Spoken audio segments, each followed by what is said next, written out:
मरकुस 4 अध्याय 21 वचन को हम देखें।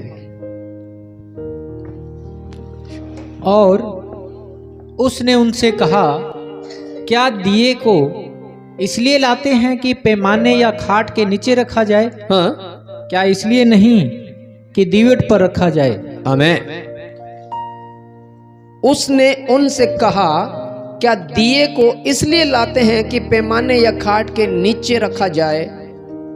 ये वचन प्रभु यीशु मसीह ने दृष्टांत की रीति से कहा, उदाहरण दिया मेरे जीवन का, जो मैं जीवन जी रहा हूं, आपके जीवन का जो आप जीवन को जी रहे हैं। प्रभु यीशु मसीह ने बहुत से बातें उदाहरण के तौर पे सिखाई और बहुत सी बातें उसने प्रतिमात्मक शब्दों से सिखाई। यहाँ जो शब्द यूज किए गए, ये वचन साधारण सा बनता है उदाहरण के तौर पे। हाँ, ये सच बात है। क्या हमें आत्मिक जीवन मिल गया तो क्या हम अपने अपने घर का प्रबंध करें? क्या हम लोगों को न बताएं? बस सिंपल सा। लेकिन जब इनको गहरे शब्दों को जब हम देखते हैं तो पैमाना जो होता है वो एक अनाज को मापने का बर्तन होता है। अगर हम इसके डिस्क्रिप्शन में जाएंगे नीचे जहां पे उजागर किए होते तो वहां पे लिखा हुआ है लगभग 1.5 मन नापने वाला बर्तन। और 1.5 मन का मतलब होता है 60 kg। 6 का जो अंक आता है वो 6 दिनों का कार्य को दर्शाता है कि परमेश्वर ने कहा तू 6 दिन तो कार्य करना और 7वें दिन विश्राम करना। और यहाँ पे 60 किलो के नाप को यूज किया गया है। वो पैमाना यूज किया गया है जो हमारे 6 दिन के कार्यों को नाप सकता है। क्या दीवे को और दीपक के विषय में, दीपक के विषय में कि तेरा वचन मेरे पांव के लिए क्या है? दीपक है। वो दीपक क्या है? पात्र, बर्तन।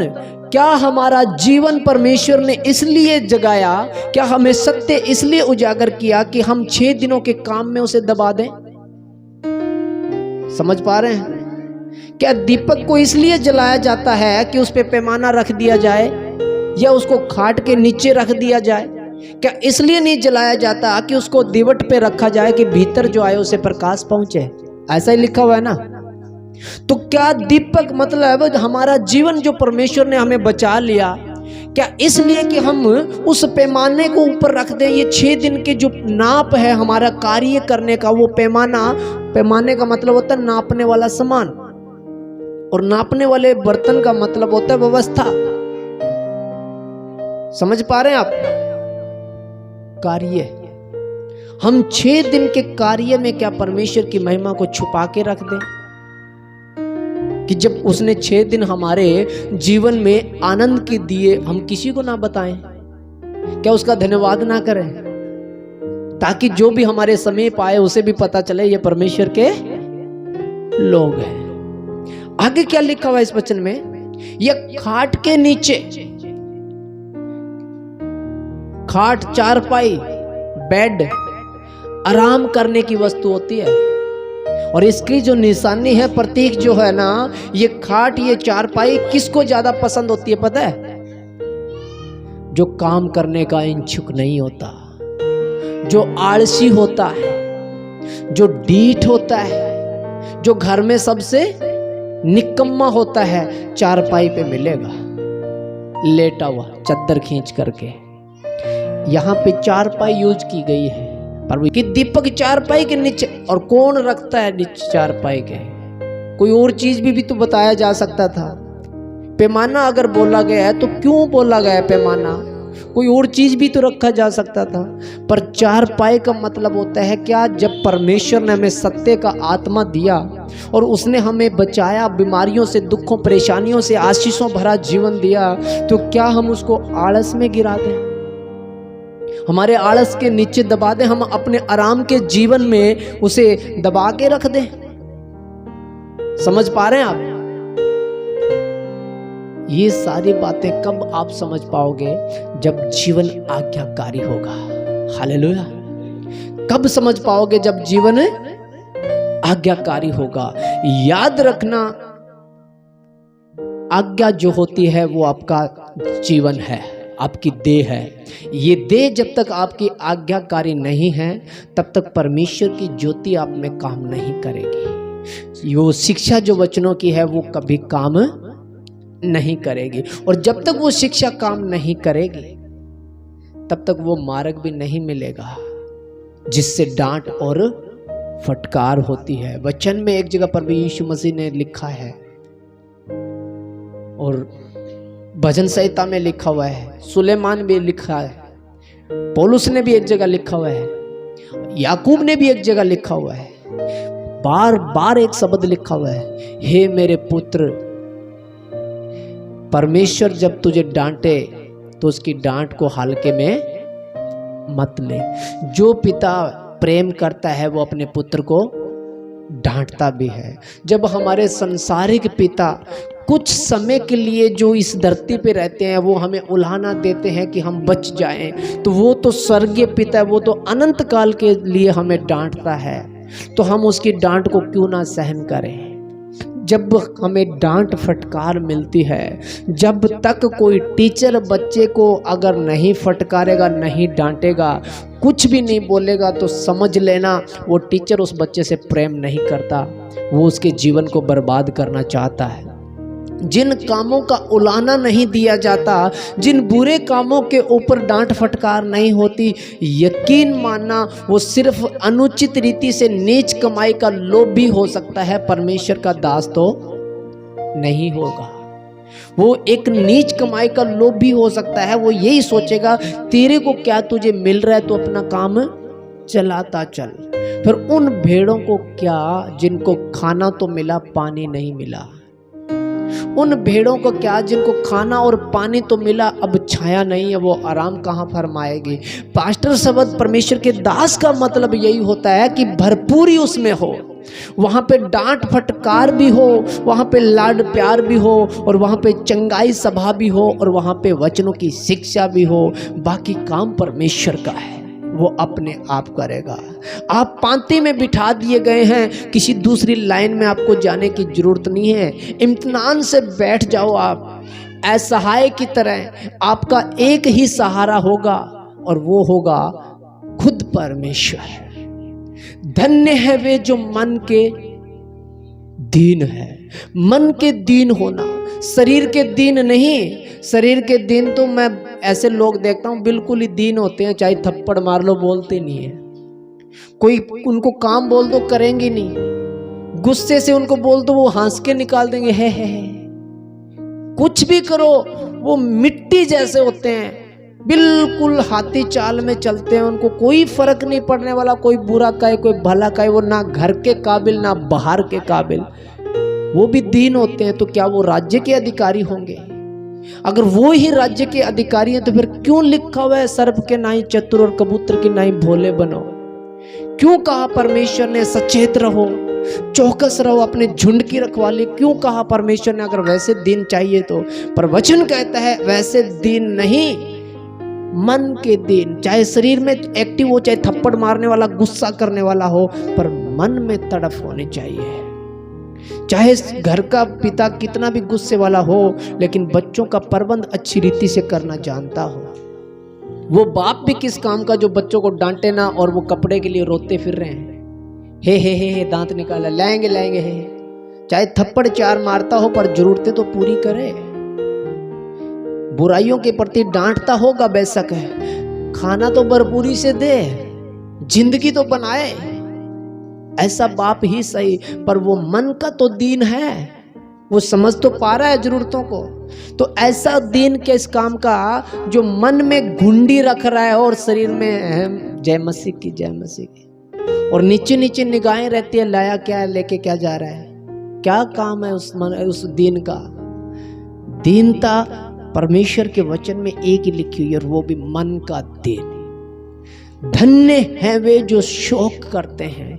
तो ये शोक वो नहीं है कि आंसू बहा बहा के मुंह लटका के घूमते रहो। धन्य है वो जो शोक करते हैं, आत्मा में जो रोते हैं, हे प्रभु इन्हें भी बचा।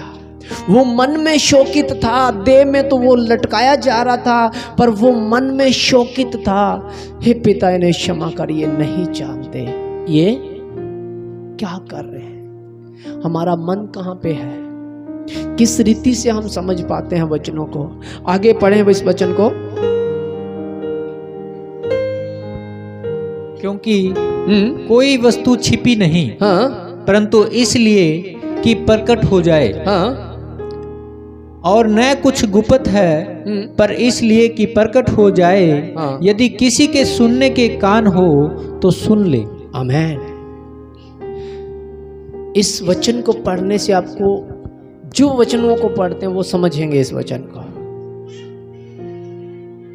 कि यहाँ पे एक शब्द इतना गंभीर लिखा है, इतना ज्यादा गंभीर लिखा है, जिसके कान हो वह सुन ले। हैरानी नहीं होती क्या कोई व्यक्ति, अगर ये तेरे कान है, जब हमारे नजर आ रहे हैं, हैरानी नहीं होती कोई हमसे पूछे तेरे कान है, तो इसका मतलब क्या है? या तो अगला अंधा है या मेरे कान नहीं है। अगर मेरे कान है तो फिर अगला ही अंधा हो सकता है। लेकिन यहाँ पे ये शब्द जिसके कान हो वह सुन ले, तो इसमें गंभीरता है, एक सीरियस है कि परमेश्वर इस बात को सचेत कर रहा है, जिसके कान हो वह सुन ले, क्योंकि कुछ भी छिपा नहीं रहेगा जो प्रकट ना किया जाएगा। चाहे तुम, जो जीवन हमें मिला है ना, उसका हिसाब होगा। एक बार हम एक वचन को पढ़ रहे थे, इस्माइल के जीवन को देख रहे थे। हाजिरा अपने बेटे को लेकर के बेसरबा के जंगल में भटक रही है, बच्चा गोद में है, जल भी है, रोटी भी है। वक्त आया वो समाप्त भी हो गए, ना रोटी रही ना जल रहा। बच्चा मरने पे एक झाड़ी के सहारे रख करके और दूर जा करके थोड़ा सा बैठ गई और चिल्लाने लगी कि मुझे अपने बेटे की मृत्यु ना देखनी पड़े। असहाय हो गई, चिल्ला रही थी। एक दुआ, एक प्रार्थना काम कर गई वहां पे। उस बच्चे ने जब प्रार्थना की तो उत्तर किसको मिला? माँ को। प्रार्थना वो बच्चा कर रहा था, उत्तर आशीषें कौन पा रही थी? माँ। शांति कौन पा रही थी? माँ पा रही थी। बच्चे भी अगर आज्ञाकारी होते हैं तो बाइबल में लिखा हुआ है, अगर राजा धर्मी होता है तो प्रजा आनंदित होती है। हालेलुया। नीति वचन में लिखा हुआ है, ये शायद 6 अध्याय में लिखा हुआ है, अगर राजा धर्मी होता है तो प्रजा आनंदित करती है, और राजा अगर दुष्ट हो तो प्रजा हाय हाय करती है। हाय हाय।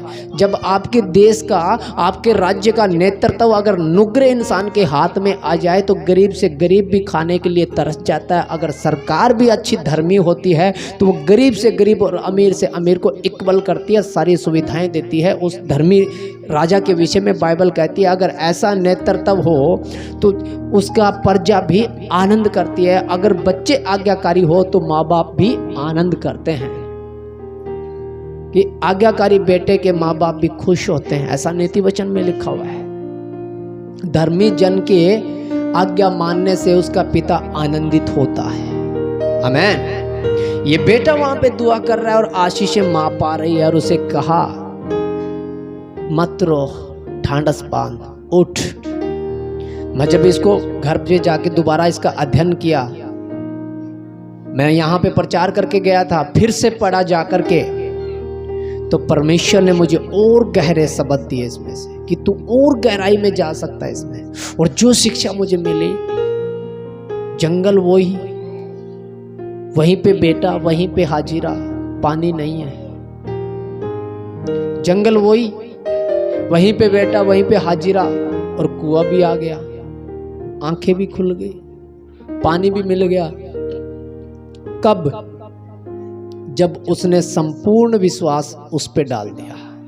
जब वो असहाय हो गई, वो मन की दीन हो गई, जब लाचार हो गई, जब ये लगा कि अब तुझसे कुछ नहीं बन पड़ेगा, उसने बच्चे को झाड़ी के नीचे रख दिया कि अब ये तेरे हाथ नहीं आने का, ये जा चुका है, तुझे इसकी मृत्यु ना देखनी पड़े। और वो अंत में एक साइड में जाकर के इस रीति से बैठ गई, वो इस इंतजार में बैठ गई कि कब इसके प्राण निकले और कब मैं इस मिट्टी को दबा दूं मिट्टी के अंदर। जब वो बिल्कुल असहाय हो गई, बिल्कुल लाचार हो गई, कोई उसका सहारा नहीं रहा और चिल्लाने लगी, तब वचन कहता है उसको पानी भी नजर आया।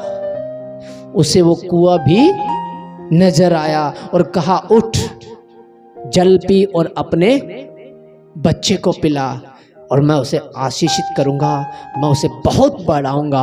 और वो आशीषों से भर गई। आज्ञाकारी होने की वजह से, चाहे वो घर से त्यागी गई, चाहे उसको घर से धक्के मार के निकाला, चाहे उसके समाज ने उसे छोड़ दिया हो, चाहे किसी मनुष्य की वो शिकार हो गई हो, लेकिन जब परमेश्वर की निगाहें जिन पे लगी रहती है और आज्ञाकारी जिनके पास होती है, वो कभी भी त्यागे नहीं जाते।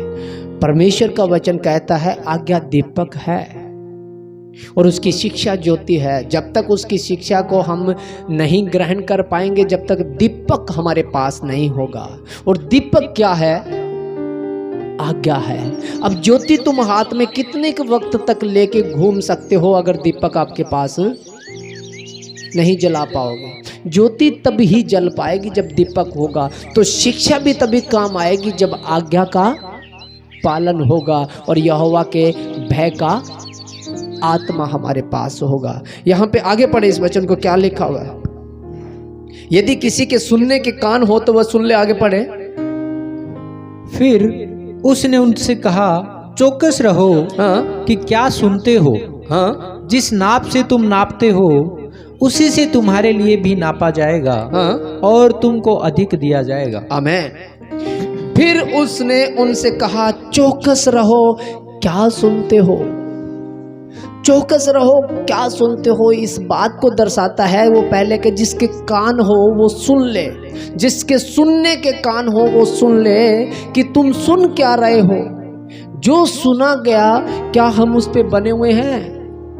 जो हमने आज लिया क्या हम उसको जीवन में ग्रहण कर पा रहे हैं? चौकस रहो, तुम क्या सुनते हो।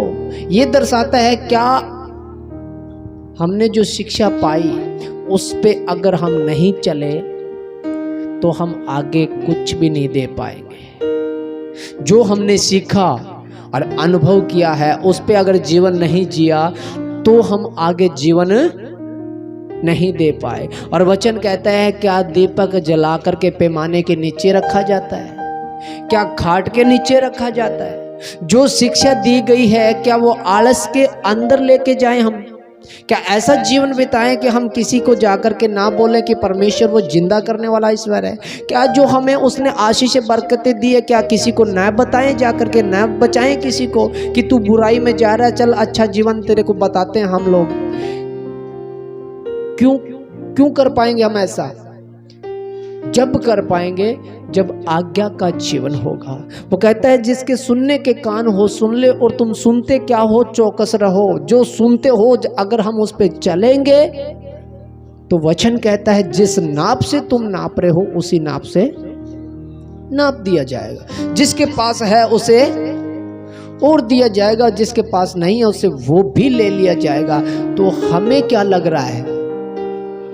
इबादत का जीवन, वचनों का जीवन, अगर हमने दीपक जला करके उस पे पैमाना यानी 6 दिन कार्य में दबा दिया, अगर उसका काम नहीं किया, जब न्याय प्रतिक्रिया आएगी, जब न्याय की प्रक्रिया आएगी और न्याय के दिन जब हम उसके सम्मुख खड़े होंगे तो वचन कहता वो भी ले लिया जाए। जो हमने संगति में दिन बिताए हैं वो भी ले लिया जाएगा जो हमारे पास पड़ा है, क्योंकि जिस नाप से हमने नापा है, हमने जिस कार्य को किया है उसी नाप से नाप दिया जाएगा। और वो पूछेगा हमसे, मैंने तुझे जीवन दिया? हाँ पिता आपने जीवन दिया। तूने आगे किसी को जीवन दिलाया? ना। तो तुझे क्या दूंगा? मैं तुझे क्या बांटूंगा? कैसा जीवन मैं तुझे दूंगा? उसी नाप से हमारे लिए नाप दिया जाएगा जिस नाप से हमने नापा है। जो बर्ताव हमने यहाँ पे किया है, चाहे हम इबादत का जीवन जी रहे हैं, अगर हमने इबादत का जीवन जी करके भी किसी को अगर नहीं जिलाया, अगर किसी को नहीं चेताया, किसी को सचेत नहीं किया, तो बाइबल में ऐसा लिखा हुआ है फिर वो भी ले लिया जाएगा जो तुम्हें यहाँ दिया जा रहा है। वो कहेगा फिर, हे मूर्ख, ए अधर्मी दास, मैंने तुझे जो तोड़ा दिया तूने उसे दबाई क्यों दिया? इससे अच्छा तो उसको दे देता ना जो कुछ कर सकता था। कि मैंने इसलिए दबा दिया, मैं तेरे को जानता हूं कहीं तू मुझे दंड ना दे दे। तो वचन में लिखा हुआ है क्लियर, जो आशीषें हमें मिली हुई है, जो बरकतें, जो जीवन हमें मिला हुआ है, बढ़ाओ इससे। हम बच्चे बचाएं। पांति में बैठे हैं एक मन होकर के। जे कई प्रभु यीशु मसीह को तब देख पाया था जब वो गुल्लर के पेड़ पे जाके बैठ गया, भीड़ के हिस्से में नहीं। जबकि परमेश्वर ने हमें पांति में बिठा रखा है। कोई 50 की पांति में हो सकता है, कोई 100 की पांति में हो सकता है, कोई कलीसिया थोड़ी सी बड़ी हो सकती है, कोई छोटी हो सकती है। तो पांति तो परमेश्वर की है ना, वो बिठाया तो उसी ने है ना। दासों को 12 गोत्र बनाए, 12 चेले बनाए, उसी ने बनाए ना कि तुम अलग अलग पांति में बिठा के इनको खिलाओ, क्योंकि खिलाना काम तो मेरा। फिर क्यों दौड़ते हैं कि वहां बड़ी लाइन है तो वहां पे कौन सा हलवा ज्यादा मिलेगा, वही तो होगा ना, भरमाया जाना। इन बातों को आपने ध्यान में रखना है, बढ़ते चले जाओ। परमेश्वर आपको आशीष देगा आपके विश्वास की, ना इस जगह की, ना इस देह की। मैं जो बुरा करूंगा उसका नतीजा परमेश्वर मुझे भुगताएगा, आपको नहीं। मेरा जीवन मेरा हिसाब रखेगा, आपका जीवन आपका। आप किस रीति से आज्ञाकारी हुए हैं उसके आज्ञा का पालन करें। आप परमेश्वर की आज्ञा, आपका दीपक, आपकी ज्योति, आपका मार्ग कायम रहेगा और परमेश्वर आपको भरपूरी की आशीष देगा, भरपूरी की आशीष से। आप शरीर से कमजोर नहीं रहोगे, आप घर से कमजोर नहीं रहोगे, आप आत्मा भी कमजोर नहीं रहोगे। पर ध्यान रखना, वो पैमाना कभी हम दीपक पे ना रखें, उस खाट पे ना चले जाएं जो खाट आराम फरमाती है। हमें सचेत रहना है, जागते रहो और प्रार्थना करते रहो, क्योंकि वो चोर के समान आ जाएगा। सचेत हो जाएं। आज इन वचनों से आपको आशीषें दें, बरकतें दें सबको। जय मसीह की।